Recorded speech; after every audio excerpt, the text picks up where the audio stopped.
दोस्तों, सक्सेस की चाहत हर इंसान को होती है और होनी भी चाहिए। हर इंसान अपनी जिंदगी में गाड़ी, बंगला, बैंक बैलेंस, दौलत, शोहरत और तमाम वो सुख चाहता है जो जिंदगी आसानी से जीने में उसकी मदद करे। लाइफ की तमाम भागदौड़ इंसान पैसे कमाने के लिए करता है, क्योंकि यदि पैसा पास होगा तो अपने सारे सपने पूरे कर सकेगा, अपने परिवार को एक बेहतर लाइफस्टाइल दे सकेगा और हर वो चीज कर सकेगा जो वो सोचता है, खुद के लिए भी और अपने लोगों के लिए भी। पैसा कमाने के मुख्य जरियों में नौकरी और बिजनेस सबसे पहले आते हैं। आज हमने ओवरऑल वर्ल्ड से ऐसे कई नाम सुन रखे हैं जिन्होंने शुरुआत के बाद सफलता की वो सीढ़ियां चढ़ीं जो दूसरों के लिए मिसाल बन गईं। सुपर सक्सेस लोग आज के युवाओं के लिए प्रेरणा स्रोत हैं, आइकॉन हैं। इस आइकॉन शब्द ने लोगों के दिमाग में पैसा कमाने के अलावा सक्सेस की परिभाषा को कुछ हद तक चेंज कर दिया है। पिछले कुछ सालों से युवाओं में सक्सेस का मतलब थोड़ा सा बदल गया है।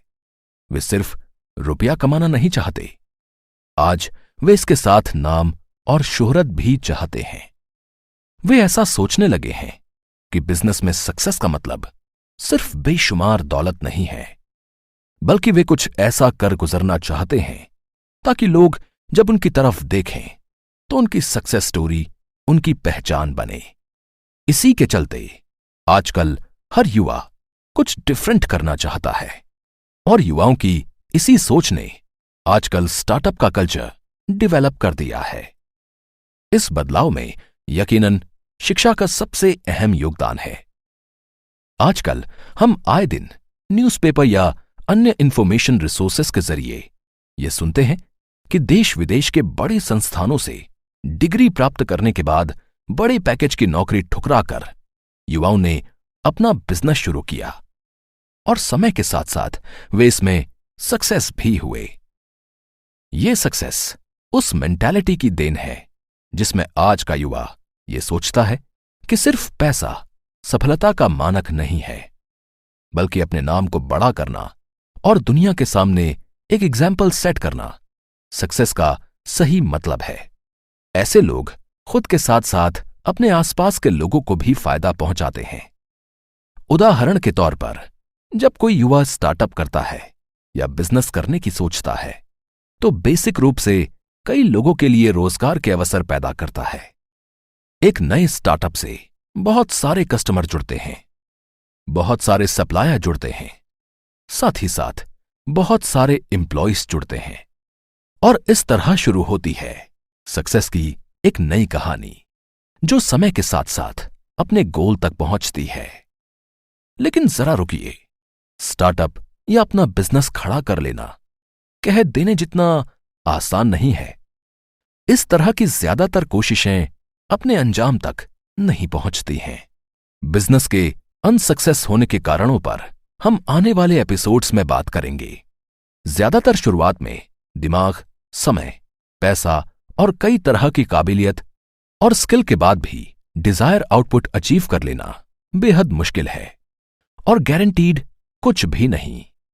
यहां हम आपको हकीकत से रूबरू करवा रहे हैं, न कि ऐसा कहकर हम आपका मनोबल गिराने की कोशिश कर रहे हैं, क्योंकि इस सब के बावजूद एक सच ये भी है कि अगर सोच लिया जाए तो मुश्किल कुछ भी नहीं, और स्पेशली आज के युवाओं के लिए नामुमकिन कुछ भी नहीं। यदि कोशिश की जाए तो सब कुछ संभव है और आखिर इतिहास गवाह है कि एक छोटी सी शुरुआत एक बड़ी सक्सेस का रूप ले सकती है।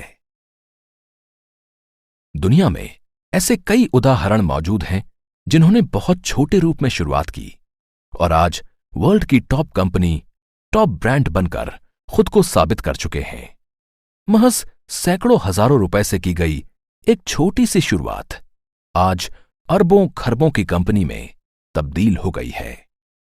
ऐसी कहानियों की पूरे विश्व में कमी नहीं है और सुपर सक्सेस की यही स्टोरियां हमें मॉरल सपोर्ट देती हैं और आगे बढ़ने की प्रेरणा के रूप में हमारा मार्गदर्शन करती हैं। ऐसे में हम यदि अपने लिए कुछ कर गुजरने की सोच के साथ आगे बढ़ते हैं तो इसमें गलत कुछ भी नहीं। अगर आप अपने ख्यालों के साथ कुछ देर अकेले बैठते हैं तो मुमकिन है आपके सोचने के तरीके बदल जाएं। नेगेटिव पॉजिटिव पर सोच विचार करने के बाद यकीनन कुछ बेहतर कर गुजरने की मेंटालिटी खुद में डेवलप कर लेंगे। जब आप अपने करियर में कुछ बड़ा करना चाहते हैं तो आप उससे सिर्फ फाइनेंशियली अटैच नहीं होते, उससे आप इमोशनल तरीके से भी अटैच हो जाते हैं, क्योंकि आप इस शुरुआत को सिर्फ पैसा कमाने का जरिया नहीं, अपनी सक्सेस स्टोरी के रूप में देखते हैं। ऐसे में यदि आप अकेले सोचकर बिजनेस आइडिया के बारे में दिमाग लगाते हैं तो सबसे पहले आप खुद को मेंटली डिस्टर्ब या मानसिक रूप से परेशान पाते हैं। आप ये निर्णय नहीं कर पाते हैं कि आपको किस दिशा में जाना है और आपके लिए क्या सही है। ऐसे में जरूरी है कि आप अपने बारे में तब तक सोचते रहें जब तक आप एक सही निर्णय पर नहीं पहुंच जाएं। इस दौरान आप मेंटली और फिजिकली सफर जरूर करेंगे। स्टार्टअप और नए बिजनेस के बारे में सोच रखने वाले लोगों के लिए हम इस खास पेशकश में मदद के तौर पर ऐसी तमाम जानकारियां देने की कोशिश कर रहे हैं जो शायद आपके लिए बेहद जरूरी हों। हमारी इस कोशिश से यदि हम आपकी थोड़ी बहुत भी समस्या हल कर पाए तो ये हमारे लिए बेहद गर्व की बात होगी। इसी विश्वास के साथ आज हम आपको इस बिजनेस टिप्स स्पेशल एपिसोड में स्टार्टअप और अपना बिजनेस खड़ा करने को लेकर कुछ महत्वपूर्ण जानकारियां देंगे। बिजनेस की शुरुआत, उससे जुड़े जोखिम, कानूनी कार्रवाइयां और भी बारीक से बारीक वो सभी इंफॉर्मेशन विस्तार से मुहैया कराने की कोशिश करेंगे जो किसी भी बिजनेस को शुरू करने से पहले जान लेना बेहद जरूरी है। हम स्टेप बाय स्टेप आप तक हर वो बात पहुंचाने की कोशिश करेंगे जो बिजनेस शुरू करने से लेकर बिजनेस को चलाने और उसे रफ्तार देने के बाद सक्सेस हासिल कर लेने तक के सफर में बेहद जरूरी है। तो आइए शुरू करते हैं शुरू से।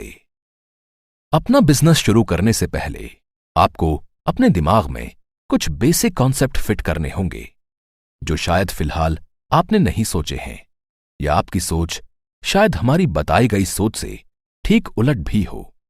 उदाहरण के तौर पर आप ऐसा कभी मत सोचिए कि बिजनेस आप अकेला खड़ा कर लेंगे।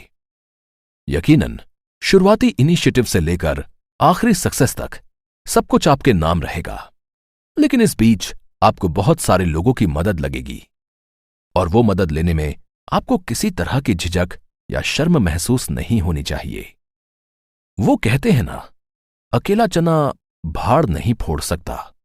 ठीक वैसे ही अकेला व्यक्ति अपनी ओर से पैसा और समय लगा सकता है, लेकिन बावजूद इसके उसे अपना एम्पायर खड़ा करने के लिए एक टीम की जरूरत होती है।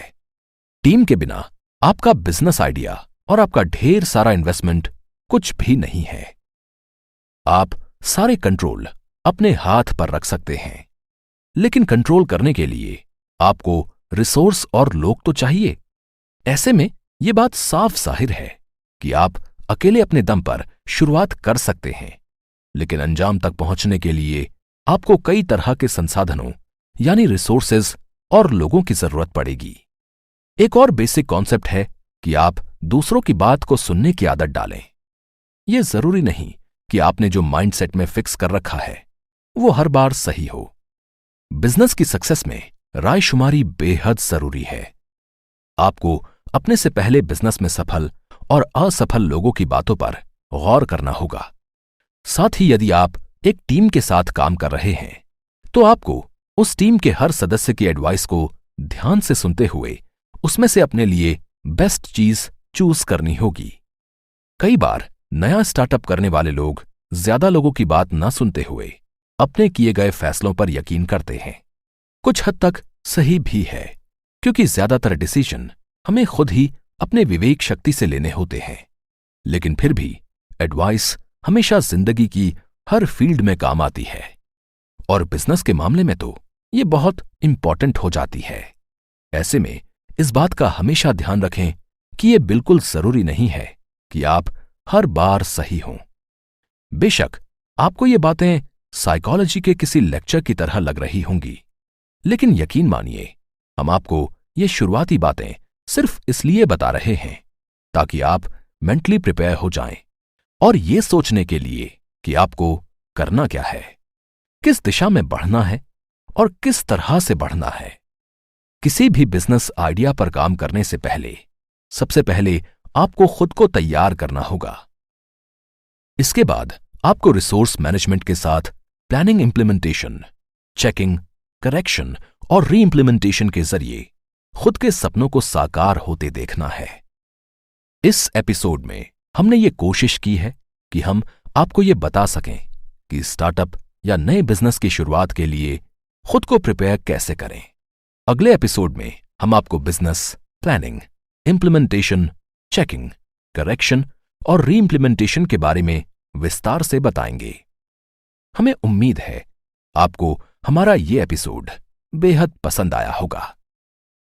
हमें उम्मीद है कि पिछले एपिसोड के जरिए हम आपको नई शुरुआत से पहले मेंटली प्रिपेयर होने की इंपॉर्टेंस समझाने में कामयाब हुए होंगे। तो आइए अब आगे बढ़ते हैं। जब आप अपना खुद का बिजनेस शुरू करना चाहते हैं तो सबसे पहले दिमाग लगाते हैं कि कम से कम इन्वेस्टमेंट हो और ज्यादा से ज्यादा प्रॉफिट गेन हो। आइडियल कंडीशन में होना भी यही चाहिए। ऐसा सोचने में बुराई नहीं है। साथ ही आप हर छोटी से छोटी चीज का ध्यान रखते हैं ताकि आप पैसे को बचा सकें और कम से कम इन्वेस्टमेंट करते हुए एक शानदार सेटअप अपने लिए तैयार कर सकें। बिजनेस ही नहीं, दुनिया की हर सक्सेस एक्टिविटी के पीछे 4 स्टेप्स होते हैं: plan, do, check and and. मतलब पहले प्लानिंग करें, फिर उसे इंप्लीमेंट करें, उसके बाद उसकी चेकिंग करें और सुधार के साथ एक बार फिर इंप्लीमेंट दोहराएं। इस पूरी प्रोसेस को PDCA साइकिल कहा जाता है, जो सक्सेस अचीव करने तक रिसाइकल की जानी चाहिए। आइए समझते हैं प्लानिंग को। किसी भी बिजनेस का सबसे इंपॉर्टेंट फेज है प्लानिंग। प्लानिंग में बिजनेस के सिलेक्शन से लेकर उसमें लगने वाले रिसोर्स और रूट प्लान तक हर चीज इन्वॉल्व है। किसी भी बिजनेस का सिलेक्शन करने से पहले आपको मार्केट रिसर्च करनी होती है। मार्केट रिसर्च में आप कस्टमर, सप्लायर और रॉ मटेरियल अवेलेबिलिटी के साथ साथ प्रेजेंट सिनेरियो पर स्टडी करते हैं। Legal and under resource availability भी प्लानिंग का मुख्य हिस्सा है। आमतौर पर बिजनेस की सक्सेस के पीछे ये धारणा है कि कोई प्रोडक्ट बाजार में कितना सफल होता है, लेकिन सिर्फ प्रोडक्ट की सफलता को बिजनेस की सफलता से जोड़कर देखना हर समय सही नहीं है। मैक्सिमम केस में प्लानिंग फेज में सिर्फ और सिर्फ प्रोडक्ट सक्सेस पर ध्यान दिया जाता है, लेकिन लॉन्ग टर्म में बिजनेस के लिए यह ठीक नहीं है। प्लानिंग के दौरान दूरदर्शिता बेहद जरूरी है। कम इन्वेस्टमेंट और बेटर प्रॉफिटेबिलिटी बिजनेस का थंब रूल हो सकता है, लेकिन यदि प्लानिंग स्ट्रांग हो तभी टारगेट अचीव किया जा सकता है। तभी तो आमतौर पर देखा गया है कि बिजनेस में जब एक कंपनी बेहतर राह पर होती है तो वो अपने इंफ्रास्ट्रक्चर में डेवलपमेंट करती है, बहुत सारे लोगों को अपने साथ जोड़ती है और काम के लिए बॉटम लाइन को तैयार करती है।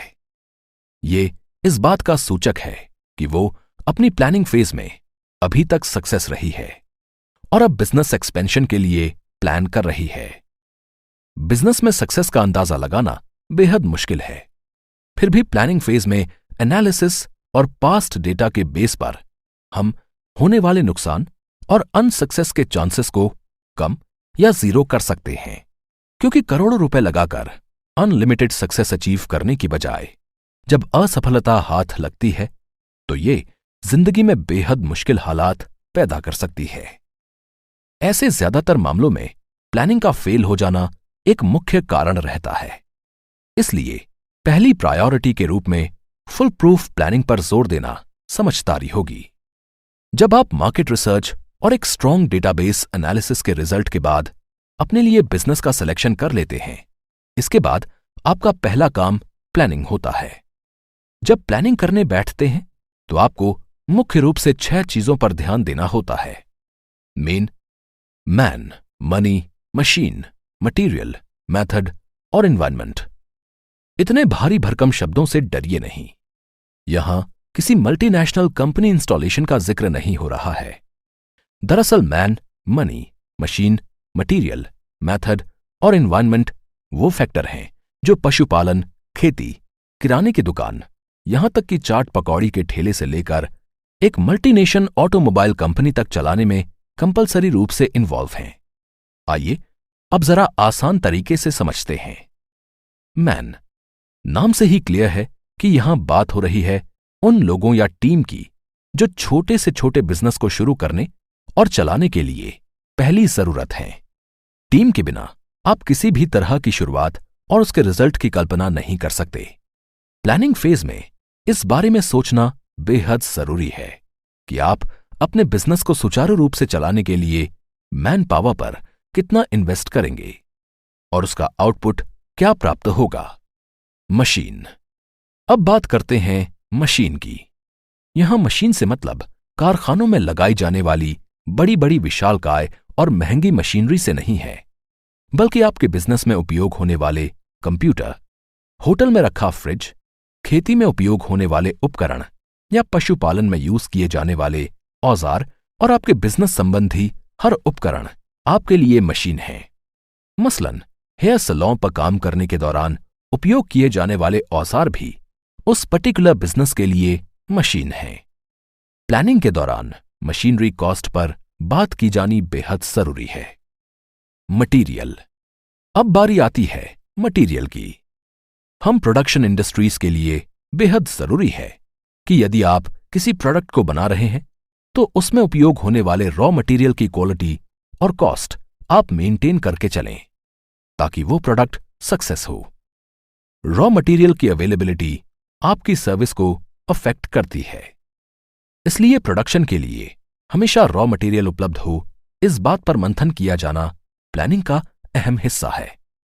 कॉस्ट और क्वालिटी दो महत्वपूर्ण फैक्टर हैं जो किसी प्रोडक्ट को बाजार में पसंद या नापसंद किए जाने की मुख्य भूमिका अदा करते हैं। ऐसे में मटेरियल की कॉस्ट, क्वालिटी और अवेलेबिलिटी तीनों चीजों को एंश्योर करना जरूरी है।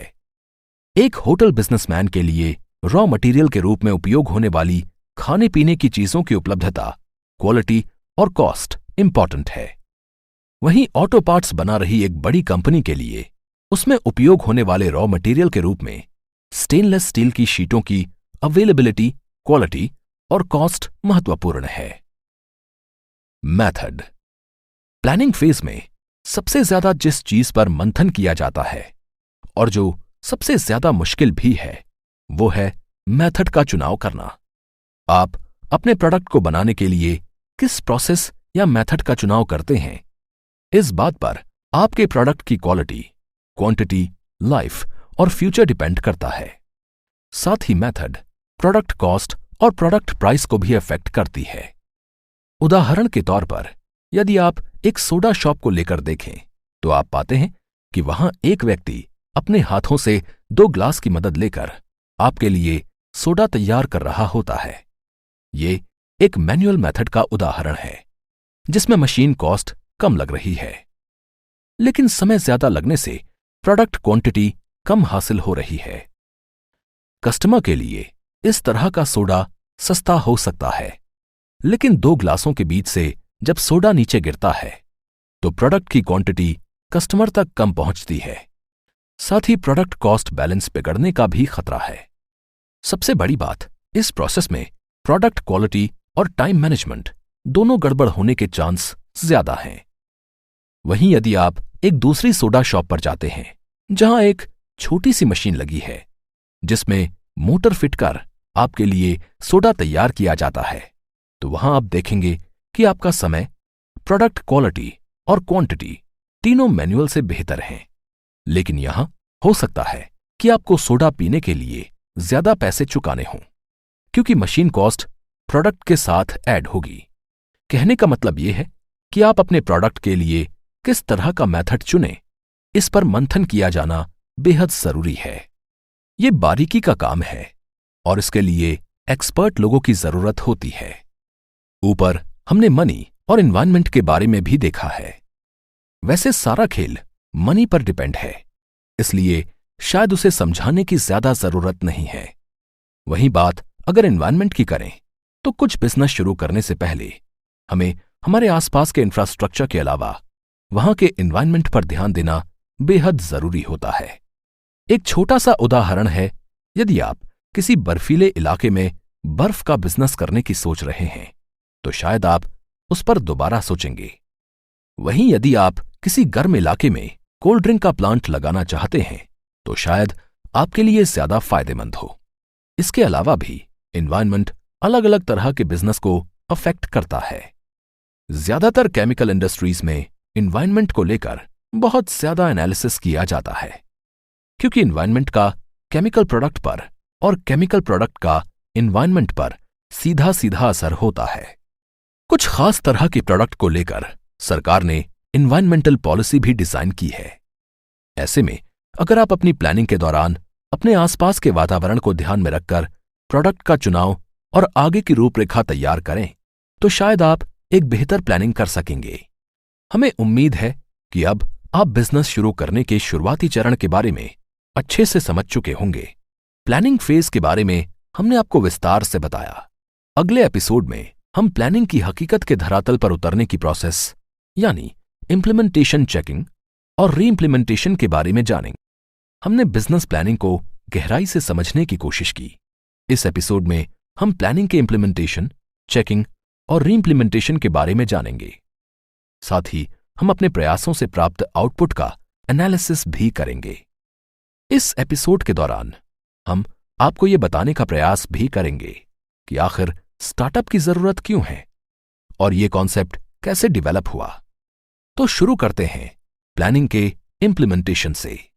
बिजनेस की प्रायोरिटी में अगर कस्टमर सेटिस्फैक्शन को सबसे टॉप पर रखा जाए तो इसमें कोई बड़ा लॉजिक नहीं है, क्योंकि किसी भी बिजनेस एक्टिविटी का गोल कस्टमर सेटिस्फैक्शन और उससे गेन प्रॉफिट अमाउंट ही है, जो बैलेंस शीट पर रिफ्लेक्ट होता है। ये सभी कुछ एक सफल बिजनेस के रिजल्टेंट कहे जा सकते हैं। शानदार प्लानिंग के बाद उसको सही सही इंप्लीमेंट करने पर ही आप अपने टारगेट को अचीव कर सकेंगे। इंप्लीमेंटेशन प्रोसेस 2 फेज में कंप्लीट होती है। पहली प्लानिंग के मुताबिक सभी चीजों को स्टार्ट करना और दूसरा रनिंग प्रोसेस के दौरान आने वाली दिक्कतों का ऑब्जर्वेशन करना। यदि इंप्लीमेंटेशन के दौरान सब कुछ ठीक रहता है तो आप निश्चिंत होकर आगे बढ़ सकते हैं। तब आपको दूसरे फेज की जरूरत नहीं पड़ती। ऐसे में दूसरा फेज आपके लिए इंप्रूवमेंट फेज बन सकता है। लेकिन यदि प्लानिंग का इंप्लीमेंटेशन करते समय कुछ समस्याएं आ रही हैं तो उन समस्याओं को दूर किया जाना चेकिंग कहलाता है। चेकिंग के दौरान आप समस्याओं को ऑब्जर्व करें, उनके कारण ढूंढते हुए उन्हें दूर करने के उपाय सोचें। एक बार समस्याओं का हल मिलने के बाद आप अपनी प्लानिंग को करेक्ट करें और री इंप्लीमेंटेशन में जुट जाएं। इस पूरी प्रोसेस की रिसाइकलिंग आपको कई बार करनी पड़ सकती है, जब तक आपकी प्लानिंग कंप्लीटली इंप्लीमेंट न हो जाए और आप अपने मनमाफिक रिजल्ट न प्राप्त कर लें। एनालिसिस और री इंप्लीमेंटेशन फेज में आप खुद को मेंटली और फिजिकली स्ट्रांग रखें, क्योंकि इसी समय आपकी असली परीक्षा होती है। बार बार मिलती असफलता से आप पेशेंस खो सकते हैं, आपके इरादे बदल सकते हैं और आप प्लानिंग से क्विट भी कर सकते हैं। जब आप बिजनेस के शुरुआती दिनों में होते हैं तो आपको बहुत ज्यादा उम्मीदें हो जाती हैं। इस दौरान आपकी प्रॉब्लम भी बड़ी होती हैं और आपकी रिस्पॉन्सिबिलिटी भी। वैसे बिजनेस में कभी भी कुछ भी इनफ नहीं होता है। इसके लिए रुकने की बजाय आप हमेशा और ज्यादा गेन करने के बारे में सोचते रहें। आपने सुना तो होगा ही, ये दिल मांगे मोर। ये बात बिजनेस के ऊपर बिल्कुल सटीक बैठती है, खासकर शुरुआती दिनों में। वैसे भी आज के सिनेरियो में आपको चाहिए कि आप खुद से सैचुरेट ना हो। अगर आप संतुष्ट हो गए तो आगे बढ़ना छोड़ देंगे, और अगर आप असंतुष्ट हैं तो लगातार अपने टारगेट बड़े करेंगे और उन्हें अचीव करने के लिए लगातार एक्टिवेट रहेंगे। आप कोशिश करेंगे कि अपने ऑफिस में अपने लोगों के बीच आप लगातार सक्रिय रहें। सब कुछ मैनेज करते हुए हर चीज को सुचारू रूप से चलाने की कोशिश करें। ये एटीट्यूड इंप्लीमेंटेशन और रीइंप्लीमेंटेशन के दौरान सबसे ज्यादा काम आता है। रीइंप्लीमेंटेशन के दौरान कई तरह के करेक्शन आपकी प्लानिंग में हो सकते हैं। करेक्शन में infrastructure development, human resource, machine, method और मटेरियल कुछ भी इन्वॉल्व हो सकता है। ध्यान रखें, एक बार सब कुछ ठीक हो जाने के बाद सिर्फ बैलेंस शीट पर ध्यान देने से आप कभी एक सफल बिजनेसमैन नहीं बन सकते। आपको हमेशा सजग रहते हुए कंटिन्यूअसली इंप्रूवमेंट के प्रोसेस के साथ बिजनेस रन करना होगा। बदलते समय के साथ अपने बिजनेस में अपडेट रहना होगा। समय समय पर जरूरी बदलाव करने होंगे। इस तरह हम कह सकते हैं कि प्लानिंग, इंप्लीमेंटेशन, चेकिंग और इंप्रूवमेंट की ये प्रोसेस बिजनेस में कभी नहीं रुकती। एक बार जब बिजनेस रन हो जाता है तो उसके बाद सिर्फ ज्यादा प्रॉफिट ही आपके हिस्से नहीं आता है। बिजनेस के सक्सेस अपने साथ ज्यादा पैसा, ज्यादा इंफ्रास्ट्रक्चर, ज्यादा लोग, ज्यादा समस्याएं, उनका ज्यादा हल लेकर आती हैं। और इन समस्याओं के हल में ज्यादा इन्वेस्टमेंट और ज्यादा जिम्मेदारी भी शामिल है। मतलब सब कुछ ज्यादा, लेकिन यही बिजनेस का मजा है और यही बिजनेस की टेंशन। एक्चुअली कंपनी लोगों का वो समूह है जो किसी एक टारगेट या गोल को अचीव करने के लिए एक दिशा में काम करते हैं। ज्यादातर मामलों में टारगेट पैसा कमाना और कंपनी को आगे बढ़ाना होता है। ऐसे में प्रश्न उठता है कि आखिर स्टार्टअप की जरूरत क्यों है और ये कॉन्सेप्ट कैसे डेवलप हुआ। एक अध्ययन के अनुसार जब बड़ी कंपनियों के 5,000 एम्प्लॉय पर शोध किया गया तो ये पाया गया कि उनमें से 250 लोग सचमुच बेहतरीन बिजनेस आइडिया अपने दिमाग में रखते हैं। उन 250 में से 25 में यह काबिलियत पाई गई कि यदि उनके हाथ में कंपनी की कमान दी जाए तो वो कंपनी को और बेहतर तरीके से चला सकते हैं। ये शोध इस बात का भी सबूत है कि कहीं ना कहीं हर एम्प्लॉय में एक बिजनेसमैन, एक इनोवेटिव आइडिया वाला व्यक्ति छुपा हुआ है। जरूरत है तो सिर्फ उसे मौके दिए जाने की, ताकि वो पैसे से पैसा कमाकर कुछ बड़ा कर दिखाए। बड़ी कंपनियां अपने एम्प्लॉय को मोटिवेट करने के लिए कई बार इस तरह की स्कीम पर काम भी करती हैं। जैसे कि फेसबुक ने अपने एक एम्प्लॉय को मौका दिया और उसने फेसबुक में लाइक के बटन को ऐड करने का बड़ा काम कर दिखाया। आज हम और आप फेसबुक के हर पोस्ट को लाइक कर सकते हैं। इसके पीछे उस कंपनी के एक काबिल एम्प्लॉय का आइडिया मौजूद है। ऐसे ही लोग आगे जाकर खुद का स्टार्टअप करते हैं और बिजनेस की दुनिया में खुद को स्थापित कर लेते हैं। ये लोग खुद के लिए तो कमाते ही हैं, साथ ही साथ कई लोगों के लिए रोजगार का जरिया बनते हैं। स्टार्टअप कल्चर डेवलप होने का दूसरा कारण आजकल का एजुकेशन सिस्टम भी है। शिक्षा जगत में आजकल इस तरह के कोर्सेज की भरमार है जिनके द्वारा आज के युवा अपना बिजनेस खड़ा करने के प्रति प्रेरित होते हैं। तीसरा और सबसे बड़ा कारण शायद बढ़ती बेरोजगारी और लगातार कम होते नौकरी के अवसर हैं। एक पढ़ा लिखा युवा जब हाथों में डिग्री लिए खुद के लिए नौकरी की तलाश में भटकता है तो उसके दिमाग में कई बार खुद कुछ कर गुजरने की तमन्ना पैदा होती है। नौकरी की तलाश में दौड़ते हुए खुद का बिजनेस खड़ा करने की तमन्ना और जुनून ही स्टार्टअप को जन्म देती है। आज के मौजूदा हालात में स्टार्टअप की बेहद जरूरत है।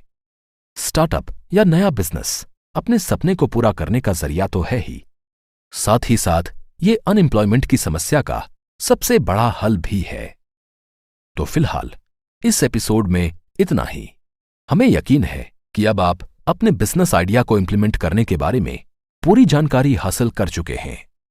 साथ ही आप रनिंग बिजनेस में लगातार इंप्रूवमेंट के बारे में भी काफी कुछ जान चुके होंगे। हमने आपको स्टार्टअप कल्चर के डेवलप होने और आज के युग में उसकी जरूरत के बारे में भी बताया। अगले एपिसोड में हम आपको बिजनेस में सक्सेस और अनसक्सेस के डिफरेंस के बारे में बताएंगे। साथ ही हम रोशनी डालेंगे बिजनेस से जुड़े ऐसे कुछ फैक्ट्स पर जिन्हें जानना बेहद जरूरी है। अब तक आप अपने लिए एक शानदार सेटअप की इमेजिनेशन और इंस्टॉलेशन तक का सफर हमारे साथ कर चुके हैं। इस एपिसोड में हम आपको बिजनेस से जुड़े कुछ इफ एंड बट्स के साथ साथ कुछ जमीनी हकीकत से रूबरू करवाएंगे जो आपको ये समझने में मदद करेगी कि सक्सेस और फेलियर के बीच का डिफरेंस आखिर क्या है। कुछ फैक्टर्स हैं जो हमेशा बिजनेस को अफेक्ट करते हैं। कुछ फैक्ट्स हैं जिन्हें कभी भी नकारा नहीं जा सकता। जरूरी नहीं कि बिजनेस में हमेशा सफलता ही हाथ लगेगी। कई बार स्टार्टअप के दौरान आप इस कदर फेल हो जाते हैं कि आप अपनी रही सही पूंजी भी गवा बैठते हैं। बिजनेस टर्म में इसे रिस्क या आपका फेल हो जाना कहा गया है। इसके उलट अगर आप ठीक ठाक परफॉर्म कर लेते हैं तो इसी को सक्सेस कहा गया है। यहां एक बार फिर हम ये बताना जरूरी समझते हैं कि सक्सेस का सही मतलब बहुत सारा पैसा कमाना नहीं है। आइडियल कंडीशन में किसी कंपनी की सक्सेस में सबसे ज्यादा जिस बात को देखा जाता है वो ये है कि कंपनी कितने लोगों को फायदा पहुंचा रही है, कंपनी के साथ जुड़कर कितने लोग अपनी रोजी रोटी चला रहे हैं। एक बार जब कंपनी पॉपुलर हो जाती है तो लोग उसी के जरिए अपने जीवन का रास्ता चुनने लगते हैं। सच्ची सफलता वही है कि आप एक ऐसा ब्रांड बने जिस पर लोग कस्टमर, सप्लायर और एम्प्लॉयर के रूप में भरोसा करने लगें। इस भरोसे का होना और ना होना ही बिजनेस के सक्सेस और फेल होने का सही पैमाना है। प्रोडक्ट लॉन्चिंग एक और महत्वपूर्ण फैक्टर है जिसे नजरअंदाज नहीं किया जा सकता। बिजनेस में सक्सेस अचीव करने के लिए सही प्रोडक्ट का चुनाव और उसकी प्रॉपर लॉन्चिंग एक छोटे बच्चे की परवरिश करने जैसा है। इसमें कहीं भी गलती की गुंजाइश नहीं है। एक छोटी सी गलती सब कुछ खत्म करने के लिए काफी है। ऐसे में प्रोडक्ट का चुनाव, प्रोडक्ट की लॉन्चिंग, उसकी मार्केटिंग, हर चीज पर आपकी पैनी नजर होना बेहद जरूरी है। मौजूदा हालात में प्रोडक्ट मार्केटिंग सबसे महत्वपूर्ण पॉइंट में शामिल है, क्योंकि कितना भी अच्छा प्रोडक्ट हो, यदि उसकी सही मार्केटिंग नहीं की गई तो बाजार में वो रिस्पॉन्स कभी नहीं मिलेगा जिसकी आपने उम्मीद की है या जिसका हकदार आपका प्रोडक्ट है। एक और फैक्टर जिसे डिस्कस किया जाना जरूरी है उसे स्पीड कहते हैं। बिजनेस में स्पीड का मतलब तेजी से काम करना नहीं है, बल्कि यहां स्पीड का मतलब काम को नए और एफिशिएंट तरीकों से खत्म करने के प्रति दिमाग लगाने से है। मतलब स्पीड काम की रफ्तार नहीं, बिजनेस ग्रोथ की रफ्तार है। वैसे स्मार्ट वर्क बिजनेस स्पीड का दूसरा नाम है। हालांकि end of the day speed का मतलब फास्ट काम से ही है। कंपनी पर कस्टमर के साथ साथ अपने से जुड़े हर एक व्यक्ति को ऑन टाइम आउटपुट डिलीवर करने की जिम्मेदारी होती है, जो सही स्पीड के बिना मुमकिन नहीं है। ऐसे में स्पीड से जुड़े फैक्ट को ध्यान में रखना बहुत जरूरी है। स्पीड का सीधा सीधा संबंध वर्किंग कैपेसिटी डेवलपमेंट से है। बिजनेस टर्म में इसे एफिशिएंसी कहते हैं। अगर स्पीड को मेंटेन नहीं किया गया तो एफिशिएंसी मतलब कार्यक्षमता में कमी निश्चित है। स्पीड और एफिशिएंसी मुख्य रूप से मैन पावर और मशीन वर्किंग को लेकर बिजनेस में इन्वॉल्व होती है। स्पीड और एफिशिएंसी जितनी ज्यादा होगी, रिसोर्सेस का ऑप्टिमम यूटिलाइजेशन उतना बेहतर होगा। यहीं से इनपुट और आउटपुट का परसेंटेज अफेक्टेड होता है। बिजनेस वर्किंग में सबसे ज्यादा शिकायत चीजों की कॉम्प्लेक्सिटी को लेकर होती है। कई बार काम करने के तरीके इतने ज्यादा डिफिकल्ट या जटिल होते हैं कि इनका एंड रिजल्ट पर बुरा प्रभाव पड़ता है। टिपिकल वर्किंग कंडीशन में स्पीड और एफिशिएंसी भी प्रभावित होती है। ऐसे में इन तमाम समस्याओं का हल है सिंप्लिसिटी। यहां सिंप्लिसिटी से हमारा मतलब चीजों की असमानता से है। कहने का मतलब यह है कि काम करने के तरीके इतने ज्यादा सिंप्लीफाइड और आसान कर दिए जाएं कि टाइम, मैन पावर और अदर रिसोर्सेज बचाए जा सकें, साथ ही डिजायर आउटपुट अचीव किया जा सके। सिंप्लिसिटी एक बेहतरीन वर्किंग कल्चर डेवलप करने में भी मददगार होती है। कंपनी का प्राइमरी फोकस रिजल्ट प्राप्त करने के प्रति होता है। वो चाहती है कि वो कॉस्ट ऐड करें, इन्वेस्टमेंट करें, टाइम लगाएं, पैसा लगाएं और ज्यादा से ज्यादा प्रॉफिट कमाएं।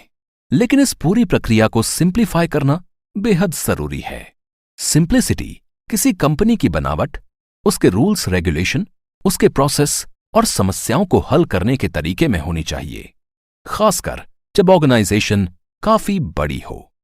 बिजनेस में ग्रोथ के लिए सबसे ज्यादा जरूरी है क्लियर विजन एंड स्ट्रेटजी। हमेशा सोचिए, आप अपने बिजनेस प्रॉब्लम्स को किस तरह से हल कर सकते हैं। अगर आपके पास अपने बिजनेस को लेकर क्लियर विजन और स्ट्रेटजी नहीं होगी तो शायद आप कभी भी सही निर्णय नहीं ले पाएंगे। बिजनेस को लेकर आपकी सोच एकदम क्लियर होनी चाहिए। आप क्या करना चाहते हैं, क्यों करना चाहते हैं और इसके परिणाम क्या हो सकते हैं, इसका कैलकुलेशन आपके माइंड में पहले से होना चाहिए। सक्सेस के साथ साथ बिजनेस में फेल हो जाने की कंडीशन में भी आपके दिमाग में तमाम तरह के निर्णय करने की क्षमता होनी चाहिए। समय के साथ साथ बिजनेस में आने वाले चैलेंजेस के खिलाफ मजबूती से खड़े हों, इसकी काबिलियत आपको खुद में पैदा करनी होगी। आपकी टीम आपके भरोसे है और हर मुश्किल समय में आपको लीड फ्रॉम फ्रंट की भूमिका अदा करनी होगी। खुद को और अपने से जुड़े हर व्यक्ति को मुश्किल से निकालना होगा। सबसे जरूरी बात, खुद पर यकीन करें कि आप कुछ भी कर सकते हैं। आपने जो सोचा है उसे पूरा करने से पहले आप कभी भी पीछे नहीं हटेंगे। मुश्किलें आएंगी, लेकिन मुश्किल आती ही हल होने के लिए है। इसी यकीन के साथ आप अपने मजबूत इरादे लेकर आगे बढ़ेंगे। शुरुआत कीजिए और लगे रहिए पूरी शिद्दत से जब तक अंजाम आपके मन माफिक ना हो। हमें यकीन है कि अब सक्सेसफुल बिजनेसमैन बनने के बारे में ज्यादातर जानकारी आप हासिल कर चुके हैं। अब आप जानते हैं कि किस तरह से स्टार्टअप करें और ऐसा कौन सा फैक्टर है जो आपको शुरू से लेकर आखिर तक ध्यान रखना बेहद जरूरी है। प्रोडक्ट लॉन्चिंग, स्पीड, एफिशिएंसी और सक्सेस और बिजनेस फेल हो जाने के बीच के डिफरेंस को अब आप भली भांति समझ चुके होंगे।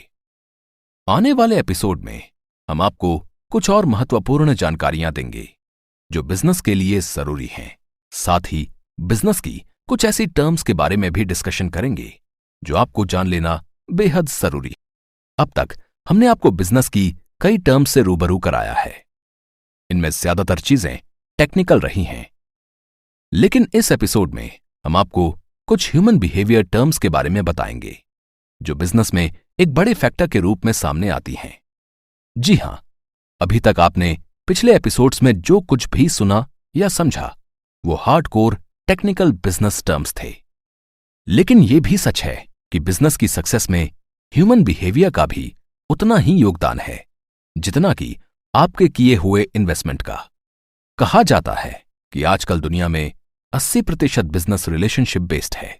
पैसा, इन्वेस्टमेंट या आपकी लगाई गई पूंजी आजकल के हालात में बिजनेस के नजरिए से सेकंड पायदान पर है। बिजनेस में आपकी सफलता का पहला मंत्र आज आपके रिलेशन और आपका ह्यूमन बिहेवियर ही है। उदाहरण के तौर पर, यदि आपके अपने किसी सप्लायर से सिर्फ और सिर्फ लेन देन का संबंध है तो ऐसा हो सकता है कि किसी दिन वो पेमेंट ना होने की स्थिति में आपको सप्लाई बंद कर दे। सप्लाई ना होने पर आगे की सारी चीजें डिस्टर्ब हो सकती हैं और इसका सीधा सीधा असर आपके बिजनेस और आपके प्रॉफिट पर होगा। लेकिन दूसरी तरफ, यदि आपके उसी सप्लायर से दोस्ताना संबंध या फैमिली रिलेशन है तो शायद पहली वाली स्थिति पैदा नहीं होगी। ये छोटा सा उदाहरण है आपके स्ट्रॉन्ग रिलेशनशिप के फायदों का। इसके अलावा भी बिजनेस में बड़ी बड़ी डील महज एक फोन कॉल से हो जाया करती हैं और उसके पीछे सिर्फ और सिर्फ बेहतर रिलेशनशिप होती है। समय के साथ साथ विश्वास और रिलेशनशिप का यह सिलसिला मजबूत करना आपके हाथ में है। रिलेशनशिप बिल्डिंग की शुरुआत होती है आपकी लीडरशिप से। यदि आप किसी टीम को लीड कर रहे हैं तो आप में यह काबिलियत होनी चाहिए कि आप अपनी टीम के हर खिलाड़ी या हर सदस्य को साथ लेकर चल सकें। टीम पर विश्वास करना और उनकी समस्याओं को सुनना लीडरशिप की सबसे बड़ी क्वालिटीज में से एक है। लीडर का मतलब सिर्फ टीम को लीड करना और उनसे काम निकलवाना नहीं है। आपको अपनी टीम के मेंबर्स को यह विश्वास दिलाना होगा कि आप उनके साथ हैं। हर समस्या पर उनके साथ डिस्कशन करें, उनकी समस्याएं हल करें और अपनी समस्याओं में भी उन्हें इन्वॉल्व करके उन्हें बताएं कि वो आपके लिए कितने खास हैं। रिलेशनशिप सिर्फ बिजनेस तक सीमित ना रखें। कोशिश करें कि आप निजी तौर पर भी उन्हें यह महसूस कराएं कि आप उनके साथ हैं। कई बार आपके साथ काम कर रहे कर्मचारियों को आपकी सहानुभूति, आपके सपोर्ट या निजी तौर पर आपसे मदद की जरूरत होती है। ऐसे में जहां तक संभव हो उनके साथ खड़े होने की कोशिश करें। यहां हम ये बिल्कुल नहीं कह रहे हैं कि आप बियॉन्ड द लिमिट चले जाएं, लेकिन जहां तक संभव हो इस रिलेशन को मेंटेन करें। यह आपको निजी तौर पर और एक बिजनेसमैन के तौर पर आगे चलकर बहुत फायदा पहुंचाएगा। बिजनेस में कम्युनिकेशन का बड़ा महत्व है। क्लियर कम्युनिकेशन की इंपॉर्टेंस बिजनेस में उतनी ही है जितनी आम जिंदगी में। मिसकम्युनिकेशन जिस तरह आपको जिंदगी में बहुत ज्यादा नुकसान पहुंचा सकता है, वैसे ही बिजनेस में भी मिसकम्युनिकेशन के कारण बड़ी बड़ी दिक्कतें सामने आती हैं। Clear cut to the point communication का महत्व बिजनेस पॉइंट ऑफ व्यू से बहुत ज्यादा है। कम्युनिकेशन का कोई भी मोड आप उपयोग कर रहे हों, उसमें सबसे जरूरी बात है स्पष्टता। फिर चाहे कम्युनिकेशन वर्बल हो, रिटर्न हो या किसी और फॉर्म में। कम्युनिकेशन स्किल और क्लियर कम्युनिकेशन को और ज्यादा समझाने की शायद जरूरत नहीं है, क्योंकि मिसकम्युनिकेशन के कई दुष्परिणाम आप अपने निजी जीवन में भी देख चुके होंगे। एक लीडर के तौर पर आपका कम्युनिकेशन बिल्कुल सही, सटीक और क्लियर होना चाहिए। एक सफल बिजनेसमैन के अंदर डिसिप्लिन के साथ साथ लचीलापन या फ्लेक्सिबिलिटी होना भी बेहद जरूरी है। सख्त मिजाज होना कुछ हद तक अच्छी बात है ताकि डिसिप्लिन मेंटेन किया जा सके। कहीं ना कहीं ये वर्किंग कैपेसिटी को मेंटेन करने में मदद करता है, लेकिन फिर भी ह्यूमन बिहेवियर के अनुसार आप में फ्लेक्सिबिलिटी का गुण होना जरूरी है। आप अपने किसी फैसले के प्रति दृढ़ हो सकते हैं, लेकिन उस फैसले को अपने साथ काम करने वाले लोगों या अपने बिजनेस पर थोप नहीं सकते। यहां आपको फ्लेक्सिबल होना होगा। काम पूरा नहीं हुआ, टीम का कोई सदस्य छुट्टी पर जाना चाहता है, एक ऐसा टारगेट सेट कर दिया गया जो लगभग दिए गए समय में मुश्किल ही है, कोई और इमरजेंसी है, ऐसे समय में आपको फ्लेक्सिबल होना होगा। लेकिन फ्लेक्सिबिलिटी का मतलब वो लिबर्टी नहीं है जिसके कारण काम सफर करे। आपका फोकस हमेशा टारगेट पर ही होना चाहिए और निश्चिंत होने से पहले यह सुनिश्चित करना बेहद जरूरी है कि लोग आपकी दी हुई लिबर्टी या फ्लेक्सिबिलिटी का गलत फायदा ना उठाएं।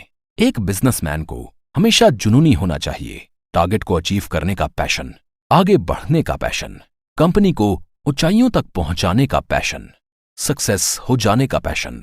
ये जुनून जिंदगी में आगे बढ़ने के लिए बेहद जरूरी है, लेकिन हमेशा ध्यान रखें कि जुनून आपके लिए प्रॉब्लम क्रिएट ना कर दे। इसीलिए आपको अपने माइंड को इस तरह से रखना है कि तमाम मुश्किलों के बाद भी आप हमेशा कूल बने रहें, अपने दम पर मुश्किलों को हल करें और बिजनेस स्ट्रेस को खुद पर हावी ना होने दें। एक बात याद रखें, आपकी समस्याओं को आपसे ज्यादा कोई नहीं जानता और आपसे अच्छी तरह कोई दूसरा हल भी नहीं कर सकता। निजी जीवन में कई तरह के पर्सनल मैटर भी होते हैं जो आपके बिजनेस को प्रभावित कर सकते हैं। ऐसे में आपको दो तरह के माइंडसेट के साथ खुद को ढालना होगा। एक व्यक्ति जो अपने पर्सनल इश्यू रिजॉल्व कर रहा होता है और दूसरा उसी दौरान बिजनेस से जुड़ी समस्याओं का हल ढूंढने में लगा हुआ है। जिंदगी में कई बार ऐसे मुश्किल हालात पैदा हो जाते हैं, लेकिन इन हालातों में खुद के दिमाग को ठंडा रखकर सही निर्णय तक पहुंचना आपके लिए बेहद जरूरी है। ऐसे ज्यादातर मामलों में व्यक्ति दोनों तरफ से अपना नुकसान कर बैठता है। ऐसी परिस्थिति में फंस जाने पर अकेले बैठकर खुद से बात करें, खुद को यकीन दिलाएं कि आप सब कुछ ठीक कर लेंगे। विश्वास के साथ खुद के पर्सनल मेंटोर खुद बने। हम आपको यकीन दिलाते हैं कि आप वो इंसान हैं जो दुनिया की हर समस्याओं को एक साथ हल करने का माद्दा रखते हैं। एक सफल बिजनेसमैन बनने के लिए आपको अपने अंदर ये क्वालिटी पैदा करनी ही होगी। बेशक ये साइकोलॉजी या मनोविज्ञान हो सकता है, लेकिन अगर आप सोचें तो दिक्कत है, और अगर आप सोचें तो दिक्कतों का हल है। एनवी या ईर्ष्या। कई बार हम देखते हैं एक साथ काम करते हुए किसी की असफलता से हमें एनवी या ईर्ष्या होने लगती है, जो आपके लिए और आपके बिजनेस के लिए घातक है। इस भावना के साथ न तो आप खुद आगे बढ़ सकेंगे और न किसी और को आगे बढ़ने देंगे। कई बार ईर्ष्या की भावनाओं के दुष्परिणाम बेहद खतरनाक भी होते हैं। कोशिश करें कि ना तो आप किसी से जलन करें और ना ही अपने बिजनेस में ऐसी भावना डेवलप होने दें। वैसे निजी जिंदगी में भी किसी से ईर्ष्या करना सही नहीं है। इसके बजाय आप खुद कोशिश करें कि आप जिस कारण से किसी व्यक्ति से जलन कर रहे हैं, आप उसी को अचीव कर लें। लोगों की सक्सेस पर खुश होने का नेचर सबसे बेहतरीन जरिया है इससे बचने का। खुद भी आगे बढ़ें और दूसरों को भी आगे बढ़ने का मौका दें। दूसरों की सफलताओं पर खुशी जाहिर करें। यदि ये भावना आपके अंदर पनप गई तो यकीनन आप कभी भी किसी से ईर्ष्या नहीं करेंगे। मैजिक की उम्मीद कभी ना करें। जिंदगी में जादू जैसा कुछ नहीं होता। सब कुछ अपने दम पर अपनी मेहनत से हासिल करना होता है। ऐसे में ख्याली पुलाव पकाते हुए किसी मैजिक की उम्मीद में बैठे रहने से बेहतर है कोशिश करें। बिजनेस में भी ये बात लागू होती है। बिना हाथ पैर चलाए ऐसा कोई जादू नहीं होगा कि आप रातों रात करोड़पति बन जाएं या आपका बिजनेस कुछ ही महीनों में बुलंदियों पर पहुंच जाए। आपको इसके लिए लगातार मेहनत करनी होगी, समय देना होगा और गलतियों में सुधार करने के साथ आगे बढ़ना होगा। तब जाकर आप एक दिन सफलता के उस पायदान पर पहुंचेंगे जो शायद आपने सोचा है। एक बार फिर बता दें, जिंदगी में मैजिक जैसा कुछ नहीं है। हां, अगर कुछ मैजिक है तो वो है अपॉर्चुनिटी। कई बार अपॉर्चुनिटी के ग्राउंड बनते हैं और आप उसे कैश करने की कोशिश करते हैं, लेकिन कई बार अपॉर्चुनिटी अचानक आ जाती है। इसी एक चीज को आप बिजनेस में मैजिक कह सकते हैं। बाकी सारी चीजें आपकी कोशिशों और आपके पैशन पर डिपेंड हैं। तो दोस्तों, अब शायद आप एक बिजनेसमैन के ह्यूमन नेचर में किन काबिलियतों का समावेश होना चाहिए इस बात से परिचित हो चुके हैं। आप में जो क्वालिटीज हैं वो बहुत बेहतरीन हैं, लेकिन आप में जो गुण नहीं हैं वो आपको बिल्डअप करने होंगे। तभी जाकर आप अपने टारगेट को अचीव कर पाएंगे। आने वाले एपिसोड्स में हम आपको कस्टमर सप्लायर रिलेशन, इकोनॉमी के उतार चढ़ाव और स्किल बिल्डअप करने के बारे में जानकारी देने की कोशिश करेंगे। तो बने रहिए हमारे साथ।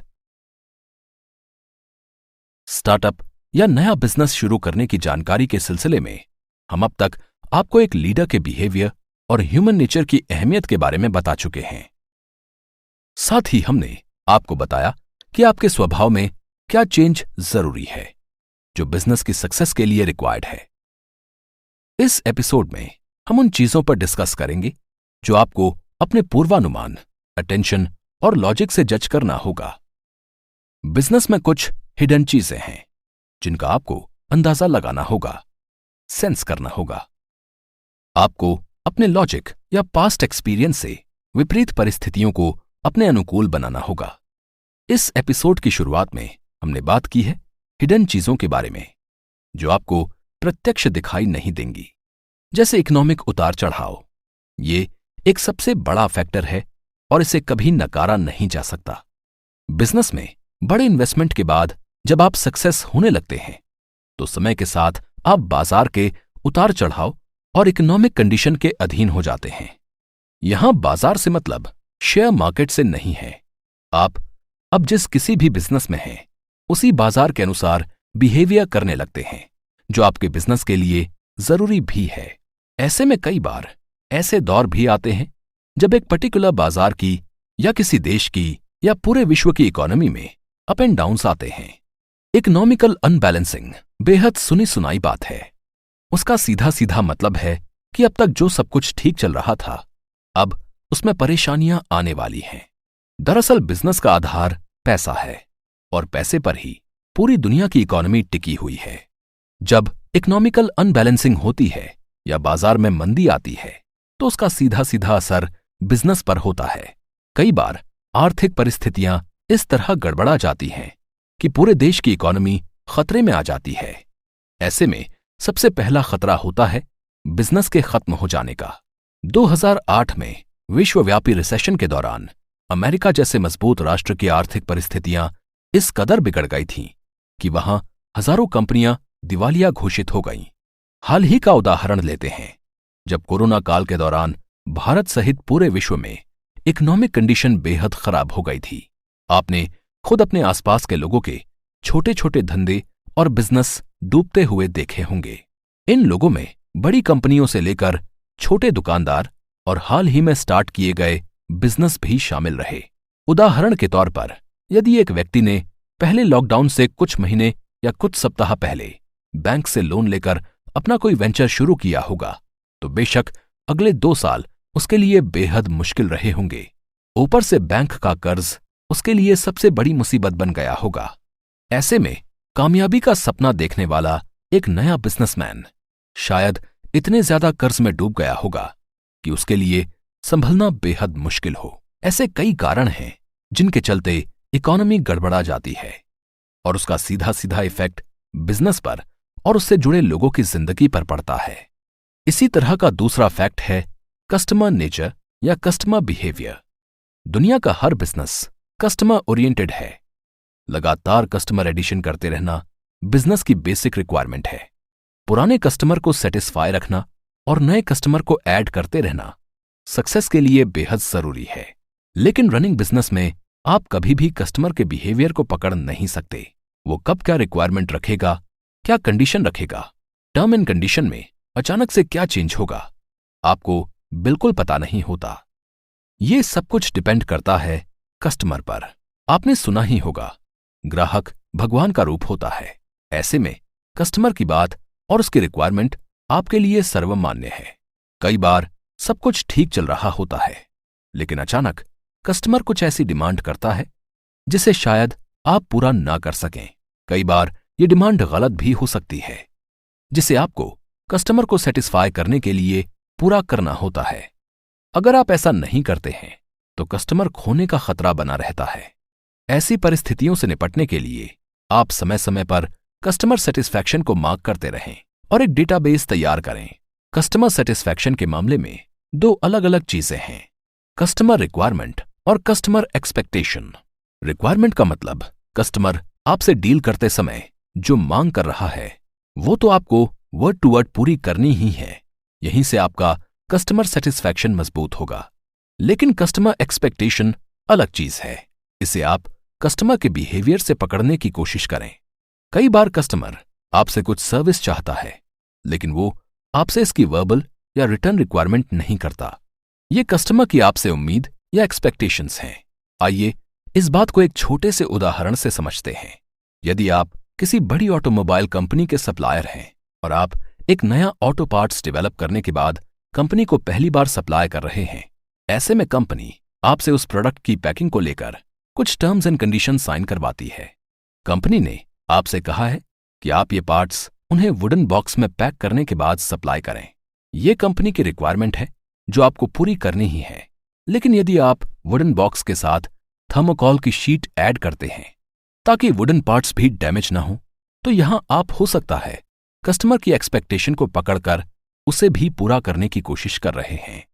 उम्मीद है अब आप रिक्वायरमेंट और एक्सपेक्टेशन के बीच के फर्क को समझ चुके होंगे। हालांकि इतना करने के बाद भी सब कुछ कस्टमर के बिहेवियर पर ही डिपेंड करता है। कई बार बहुत शानदार सर्विस देने के बाद भी आप कस्टमर सेटिस्फैक्शन अचीव नहीं कर पाते। इसके कई कारण हो सकते हैं। ज्यादातर मामलों में यदि आपका कस्टमर लगातार आपसे सब कुछ ठीक होने के बाद भी सेटिस्फाई नहीं है, तो शायद वो आपसे क्विट करना चाहता है या उसे दूसरा कोई ऑप्शन मिल गया है। Service, quantity, quality, on time delivery को लेकर कस्टमर आपसे दूर हो सकता है। प्रोडक्ट का मौजूदा रेट कस्टमर के आपसे दूर होने के मुख्य कारणों में शामिल है। इसके अलावा लॉन्ग टाइम बिजनेस में कई बार आपके बिहेवियर और रिलेशन मेंटेन करने में कमी के कारण भी कस्टमर आपसे दूरी बनाने की कोशिश करता है। ऐसे में आप अपने विजन और स्टेटमेंट प्लान में हमेशा कस्टमर सेटिस्फैक्शन को प्रायोरिटी के साथ रखें। समय समय पर इन चीजों का ध्यान दें कि आपके कस्टमर के साथ आपके रिलेशन ठीक ठाक चल रहे हैं। साथ ही कस्टमर रिक्वायरमेंट फुलफिल करना कंपलसरी है। कस्टमर की उम्मीद यानी एक्सपेक्टेशन को कैच करने की कोशिश भी करते रहें। इसके लिए आप कई तरह की ट्रेनिंग का सहारा ले सकते हैं। साथ ही अपने अंदर स्किल डेवलप करने की कोशिश करते रहें और सेट ऑफ स्किल तैयार करें। प्रिकॉशन पॉइंट ऑफ व्यू से आप मल्टी कस्टमर आइडिया पर काम करने की कोशिश करें, ताकि यदि आपका कोई कस्टमर आपसे दूर भी हो जाता है तो आप इनिशियली बिजनेस को मेंटेन कर सकें। इससे आपको आगे की प्लानिंग करने के लिए समय मिलेगा और आपका बिजनेस भी सफर नहीं करेगा। अपने गोल को अचीव करने के लिए उसे छोटे छोटे हिस्सों में बांट लेना भी बिजनेस स्ट्रेटेजी का ही हिस्सा है। याद रहे, हैप्पी कस्टमर सक्सेसफुल बिजनेस की सबसे मजबूत कड़ी है। कुछ ऐसा ही बिहेवियर आपके सप्लायर का भी हो सकता है। हालांकि आप उसके लिए कस्टमर हैं, लेकिन कई बार सप्लायर एंड से कुछ इस तरह के इशू पैदा हो जाते हैं जो सीधे सीधे आपके प्रॉफिट को इफेक्ट करते हैं। Quantity, quality, on time delivery या रेट के इशू सप्लायर के मामले में भी मुख्य रूप से मैटर करते हैं। इसलिए बेहद जरूरी है कि आप अपने सप्लायर से समय समय पर कम्युनिकेट करते रहें, रिलेशन मेंटेन रखें और अपनी रिक्वायरमेंट और एक्सपेक्टेशन सप्लायर पर जाहिर करते रहें। सप्लायर एंड पर होने वाला सबसे बड़ा इश्यू होता है आपकी ओर से ऑन टाइम पेमेंट ना होना। बिजनेस में कई बार यह देखा गया है कि सप्लायर पिछला पेमेंट ना होने की सूरत में सप्लायर रोक लेता है, लेकिन पहली दूसरी दफा ये बात साधारण लगती है और समस्या सुलझा भी ली जाती है, लेकिन समय के साथ साथ यह आपके रिलेशन के लिए खतरा बन जाती है। आगे चलकर यही आपके लिए बड़े नुकसान का सबब बन सकती है।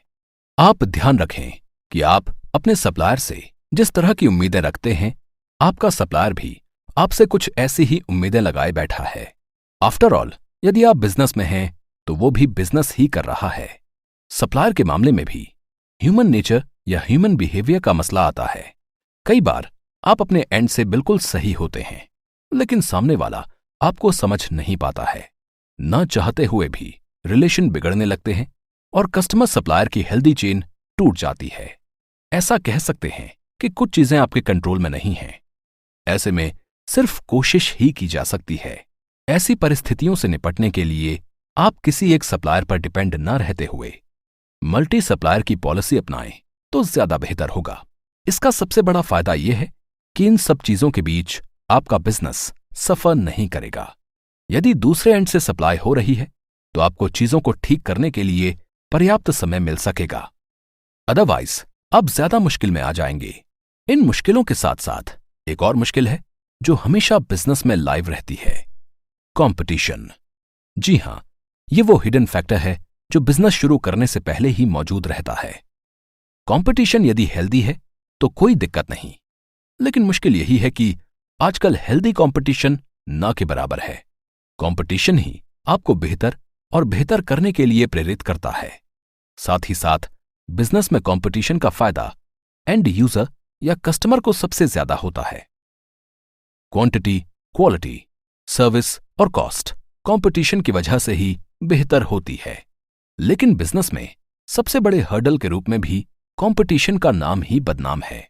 लेकिन सच यही है कि अगर आपको बिजनेस में रहना है तो कंपटीशन फेस करना ही है और उससे पार पाते हुए आगे बढ़ना है। तो आपने देखा, कुछ अनदेखी चीजें या कुछ हिडन फैक्ट्स हैं जो बिजनेस को सीधे सीधे अफेक्ट करते हैं। Economy, customer supplier behaviour, human nature, सब कुछ बिजनेस में अपना पार्ट अदा करते हैं। इसके अलावा समय के साथ बदलते बिजनेस रूल रेगुलेशंस, कंपटीशन भी हमेशा रनिंग बिजनेस पर असर करने वाले सबसे बड़े फैक्टर के रूप में मौजूद रहेंगे। आने वाले एपिसोड में हम आपको बिजनेस से जुड़ी लीगल एक्टिविटीज, बैंकिंग और सोशल कैपिटल से जुड़ी जानकारी देंगे। उम्मीद है आपको हमारी ये कोशिश पसंद आ रही होगी। हम उम्मीद करते हैं कि आप इसी तरह आगे भी हमसे जुड़े रहेंगे। अपने पिछले एपिसोड में सुना होगा कि दुनिया के ज्यादातर बिजनेस रिलेशनशिप पर चल रहे हैं। लगभग 80% बिजनेस पैसों के बजाय रिलेशनशिप के दम पर आगे बढ़ रहे हैं। इनमें छोटे बड़े सभी धंधे शामिल हैं। इसका सीधा सीधा मतलब है कि यदि आप रिलेशनशिप मेंटेन करते हैं और कॉन्टैक्ट बिल्डिंग कर सकते हैं तो आपका बिजनेस करना बेहद आसान हो सकता है। कई मौकों पर कैपिटल न होने की कंडीशन में भी कुछ हद तक रिलेशन के दम पर आप बिजनेस चला सकते हैं, पर यह आजादी आपको देती है आपके रिलेशन बिल्डिंग और कॉन्टैक्ट बिल्डअप करने की कला। मतलब साफ है, खुद के कॉन्टैक्ट बनाइए, लोगों से जुड़े रहिए और कोशिश कीजिए कि आपके पास हर समस्या के हल के लिए कम से कम 1 या 2 फोन नंबर जरूर हों। आपके मोबाइल फोन में या आपकी फोन बुक में ऐसे नंबर अवश्य हों जो आपके बिजनेस को सुचारू रूप से चलाने में आपकी मदद कर सकें। हालांकि ये एक दिन में नहीं होगा, लेकिन समय के साथ एक दिन जरूर होगा। आपका नेटवर्क जितना ज्यादा स्ट्रांग होगा, चीजें आपके लिए उतनी आसान होने लगेंगी। समस्या से पहले ही समस्याओं के हल मिलने लगेंगे, क्योंकि मल्टी कॉन्टैक्ट लिस्ट में से आपके पास ऐसा ऑप्शन जरूर होगा जो प्रॉब्लम को हल करने में आपकी मदद करेगा। इससे आपका समय, पैसा और मेंटल स्ट्रेस सब कुछ बचेगा। इसलिए connecting people and create contact का फंडा जरूर अपनाएं। सिर्फ बिजनेस पर्पस के लिए ही नहीं, लोगों से कनेक्ट होना अपने आप में एक कला है। यह आपको पर्सनल और सोशल प्लेटफॉर्म पर भी बहुत काम आती है। ऐसे में यदि आप बिजनेस में हैं तो ये चीज आपके लिए और ज्यादा फायदेमंद हो जाती है। लोगों से जुड़ने और लोगों को अपने से जोड़ने की कला जरूर सीखें। और यदि आप में ये गुण पहले से ही है तो इससे बेहतर और कुछ नहीं हो सकता। कई लोग बहुत ज्यादा बात नहीं करते और अकेला रहना पसंद करते हैं, लेकिन उन्हें भी बिजनेस पॉइंट ऑफ व्यू से कुछ लोगों से जुड़कर रहना होता है। ऐसे में कोशिश करें कि अपने नेचर के विपरीत लोगों से कनेक्टिविटी बनाए रखें। बिजनेस में पार्टनरशिप या कोलैबोरेशन का अपना एक अलग ही स्थान है। Basically partnership personal relationship, fund की कमी या रिस्क कम करने के नजरिए से शुरू होती है। और भी कई कारण हैं जिसके चलते पार्टनरशिप में बिजनेस शुरू किया जाता है। इसमें बुराई नहीं है। अगर आपके पास बेहतर कॉन्टैक्ट है और आप कुछ ऐसे लोगों से कनेक्टेड हैं जो आपको पार्टनर के रूप में बिजनेस में हेल्प कर सकते हैं, तो आप इस ऑप्शन पर जरूर गौर करें। पार्टनरशिप का सबसे बड़ा फायदा है कि आप बिजनेस में होने वाली तमाम रिस्क को बांट सकते हैं। प्रॉफिट के साथ साथ आप लॉस में भी जब एक हिस्सेदार को अपने साथ पाते हैं तो शायद आप अकेले पर आने वाला लोड 50-50 हो जाता है। कई मामलों में एक से ज्यादा पार्टनर्स भी होते हैं। पार्टनरशिप का दूसरा सबसे बड़ा फायदा है इनिशियल इन्वेस्टमेंट में भी आपको एक भागीदार मिल जाता है। बैंक लोन या लमसम कैपिटल लगाने के दौरान भी पार्टनर आपकी मदद करता है। पार्टनरशिप बनाने का तीसरा सबसे बड़ा कारण पर्सनल रिलेशन भी होते हैं। कई बार दो दोस्त या दो रिश्तेदार मिलकर एक वेंचर की शुरुआत करना चाहते हैं। इस कोशिश में वे एक दूसरे के पार्टनर होते हैं। आगे चलकर पार्टनरशिप किस तरह का रूप लेगी, ये समय के साथ साथ कंपनी की सक्सेस और पर्सनल रिलेशन के मेंटेन किए जाने पर डिपेंड करता है। प्रोफेशनल रिलेशन और फाइनेंशियल डिस्प्यूट ज्यादातर पार्टनरशिप के टूटने का कारण बनते हैं। कोलैबोरेशन पार्टनरशिप का ही एक रूप है, लेकिन यह ज्यादातर बिजनेस की शुरुआत में नहीं होता। इस मामले में एक बड़ी कंपनी एक छोटी कंपनी को ओवरटेक करती है। यह आपसी सहमति से होने वाला एक सौदा ही है। इसके तहत दोनों पार्टनर बनते हैं और फिर मिलकर बिजनेस को रन करते हैं। पार्टनरशिप की तुलना में कोलैबोरेशन ज्यादा प्रोफेशनल एक्टिविटी है और उसमें रिलेशनशिप के लिए बहुत कम स्पेस होता है। इसमें तमाम तरह की कागजी कार्रवाई और लीगल रूल रेगुलेशन के साथ कॉन्ट्रैक्ट साइन किया जाता है। कई बार एक कंपनी जब खुद को सुचारू रूप से नहीं चला पाती है और उसे फाइनेंशियल सपोर्ट की जरूरत होती है, उस स्थिति में भी कोलैबोरेशन एक बेस्ट ऑप्शन के रूप में उपयोग किया जाता है। ऐसा करने पर बड़ी कंपनी को बिजनेस एक्सपेंशन का मौका मिलता है, वहीं छोटी कंपनी अपने आप को सरवाइव कर लेती है। वैल्यू ऑफ रिलेशनशिप शायद ऐसी ही परिस्थितियों में समझ आती है। वैसे भी परिस्थितियां हमारी सबसे अच्छी टीचर होती हैं। एवरीथिंग इज योर टीचर, ये बात जिंदगी और बिजनेस दोनों में एक नहीं कई बार खुद को साबित करती है। वैल्यू ऑफ आइडियाज भी हमेशा मुश्किल परिस्थितियों में ही अपने आप को साबित करती है। ट्रस्ट, बिलीफ एंड फेथ आपको स्ट्रांग रिलेशनशिप मेंटेन करने में मदद करते हैं। अपनी टीम के हर सदस्य का आइडिया सुनें, उन पर बिलीव करें और उन्हें एक लीडर के तौर पर हमेशा एहसास कराएं कि कंपनी के लिए वे कितने वैल्यूएबल हैं। बेशक ज्यादा से ज्यादा मामलों में अपने सेल्फ डिसीजन पर बिलीव करें, लेकिन अपने ह्यूमन नेचर से कमाई हुई आपकी सोशल कैपिटल आपके बिजनेस की ग्रोथ में अहम किरदार निभाती है। इस बात को कभी ना भूलें। कई मौकों पर बैंक में रखे आपके ढेर सारे पैसों से ज्यादा वैल्यू आपके सोशल कैपिटल की होती है। बिजनेस में लंबा समय बिताने के बाद ये बात ऑटोमेटिक समझ में आने लगती है, लेकिन हम आपको ये बात शुरुआती चरण में इसलिए बता रहे हैं ताकि आप इसे अंडर एस्टिमेट ना करें।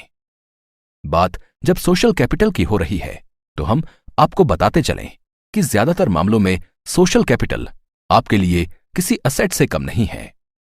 जब आप अपने लिए एक शानदार सेटअप तैयार कर लेते हैं तो आपका रोजाना बैंक जाना, लीगल इश्यू को निपटाना, अकाउंटिंग, सैलरी और लोगों की बातें सुनना और समझना डेली रूटीन बन जाता है। इस बीच आपको पर्सनली अपने लिए सेविंग, हेल्थ कवरेज, लाइफस्टाइल और इन सब से बढ़कर अपनी फैमिली के लिए भी समय निकालना होता है। इन सब में आपका सोशल कैपिटल आपके लिए एक मददगार साथी का किरदार निभा सकता है। वो क्यों, कैसे और कब, इस बात का निर्णय आपको करना है। तो इस तरह से आपने बिजनेस में रिलेशनशिप और सोशल कैपिटल के महत्व को जाना। पार्टनरशिप और कोलैबोरेशन के साथ साथ आपने सेल्फ डिसीजन और टीम आइडिया के महत्व पर भी गौर किया। आगे आने वाले एपिसोड में हम आपको सिर्फ यही बताने की कोशिश करेंगे कि अगर आप चाहें तो कुछ भी अचीव कर सकते हैं। जरूरत है तो बस एक शुरुआत की और उसके पीछे जुनून के साथ मेहनत करने की। अब तक के एपिसोड में हमने अपनी ओर से पूरी कोशिश की है कि हम आपको बिजनेस के बारे में शून्य से लेकर शिखर तक हर चीज समझा सकें। हर बारीक से बारीक इंफॉर्मेशन हमने आप तक पहुंचाने की कोशिश की है। बिजनेस का सिलेक्शन, प्लानिंग, इंप्लीमेंटेशन और करेक्शन हमने आपको बताया। साथ ही हमने जाना कि स्टार्टअप कल्चर आखिर युवाओं की सोच का ही परिणाम है। हमने आपको बताया कि सबसे पहले मेंटल प्रिपरेशन जरूरी है, उसके बाद इन्वेस्टमेंट और प्रॉफिटेबिलिटी की बात की गई। आगे चलकर हमने मार्केट सर्च का महत्व जाना और man, machine, material, method, environment और मनी को गहराई से समझा। सफलता और असफलता के बीच के अंतर को भी हमने समझने की कोशिश की। बिजनेस के इंपॉर्टेंट फैक्टर जैसे product launch, marketing, speed, efficiency, growth के बारे में हमने गौर किया। टेक्निकल चीजों के साथ हमने ह्यूमन बिहेवियर को भी समझा, जिसमें relation building, social capital building, leadership, risk bearing capacity, communication skill और डिसीजन मेकिंग जैसी चीजों पर बात की गई। साथ ही हमने बिजनेस से जुड़ी economy, up and down, competition, flexibility, customer supplier relationship पर भी रोशनी डाली। Quantity, quality, service cost per लंबा डिस्कशन हमने किया। एक लीडर के तौर पर लीडरशिप क्वालिटी, टीम वर्क और वैल्यू ऑफ आइडिया को भी हमने काफी गहराई से छुआ। लेकिन इस एपिसोड में हम सिर्फ आपको यह कहना चाहते हैं कि मुश्किलें इरादे आजमाती हैं, हौसले तुम्हारी पहचान है। रास्ते पर तो सभी चलते हैं, जो राहें बनाए वही इंसान है। बेशक परिस्थितियां विपरीत होंगी, तमाम तरह की मुश्किलें सामने होंगी। आप अकेले हैं और अकेले ही इस सफर की शुरुआत करेंगे। लेकिन यकीन मानिए, अगर खुद पर विश्वास है, दिल में जुनून है और कुछ कर गुजरने की तमन्ना पक्की है, तो एक दिन आप जिंदगी में हर वो चीज हासिल करेंगे जो आपने अपने लिए सोच रखी है। सिर्फ बिजनेस एम्पायर खड़ा करने तक बात खत्म नहीं हो जाती। अगर आप सोच लें तो धारा के विपरीत भी तैरकर पार हो सकते हैं। वैसे भी विपरीत हो जाना तो दुनिया की रीत ही है। कारवां तो तब जुड़ेगा जब आप सफर में चलना शुरू करेंगे। जिंदगी हो या बिजनेस, सफर की शुरुआत अकेले ही करनी होती है। असफलता से डरे नहीं, इट्स जस्ट बिगिनिंग। हार तब तक स्वीकार नहीं करें जब तक खेल खत्म ना हो जाए। आपने क्रिकेट में सुना ही होगा कि खेल तब तक खत्म नहीं होता जब तक आखिरी गेंद न डाली जाए। Game is not over until last ball is bowled. असफलताओं से डरकर बिजनेस आइडिया छोड़ देना या बिजनेस के बारे में विचार त्याग देना सही नहीं है, क्योंकि तालाब के किनारे बैठकर आप तैरना नहीं सीखेंगे। आपको बिजनेस में कूदना होगा, उसकी एबीसीडी सीखनी होगी। असफलता में करेक्शन करते हुए उसे सफलता में तब्दील करना होगा। वैसे भी अगर आप किसी खेल को जीतना चाहते हैं तो सबसे पहली जरूरत है कि आप उस खेल में शामिल रहें। You win the game if you are in the game. Simple फंडा है। डरकर नहीं, लड़कर हिस्ट्री बनाई जाती है। सोचें, समझें, इन्वेस्टमेंट करें और फिर अपने सपनों के पीछे दौड़ें और तब तक दौड़ते रहें जब तक मंजिल हासिल न हो। मुश्किलें आएंगी, आती रहें, उन्हें पार करो। आगे बढ़ो और अपनी सक्सेस स्टोरी खुद लिखो। याद रहे, इस सफर में सभी आपके साथ हैं, लेकिन फिर भी आप अकेले हैं। Everybody with you, but you are alone. क्योंकि नाम एक दिन में नहीं बनता, लेकिन एक दिन बन जाता है। इस सफर में आप अपने जख्म किसी को दिखाने की कोशिश भी ना करें, क्योंकि दुनिया को आपके जख्मों से कोई लेना देना नहीं। वो सिर्फ एंड रिजल्ट को देखेगी। आपके स्ट्रगल में किसी को इंटरेस्ट नहीं है। लेकिन हां, जब आप सक्सेस हो जाते हैं तो उन लोगों को भी आप में इंटरेस्ट आने लगता है जो कभी आपको देखकर इधर उधर हो जाया करते थे।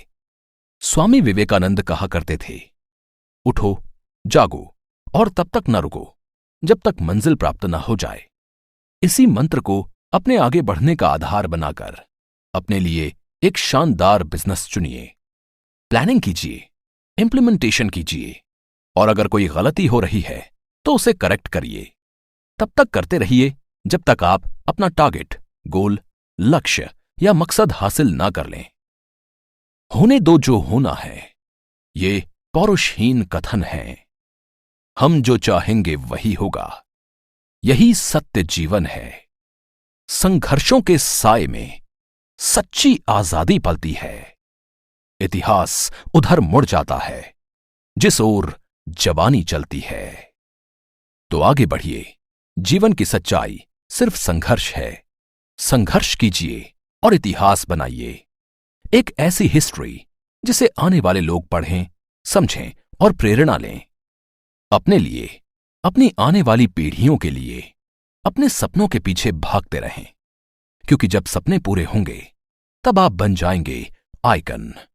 खुद के लिए वो मुकाम बनाने की जिद कभी मत छोड़िए जो आपने अपने लिए सोचा है। यकीन मानिए, आप उस सक्सेस को डिजर्व करते हैं जो अभी तक किसी ने हासिल नहीं की है। विश्वास कीजिए कि आप वही इंसान हैं जिसकी ओर लोग इशारा करते हुए कहेंगे कि वो देखिए, एक सक्सेसफुल पर्सनैलिटी का जीता जागता उदाहरण, द आइकन। तो खुद के लिए काम करो।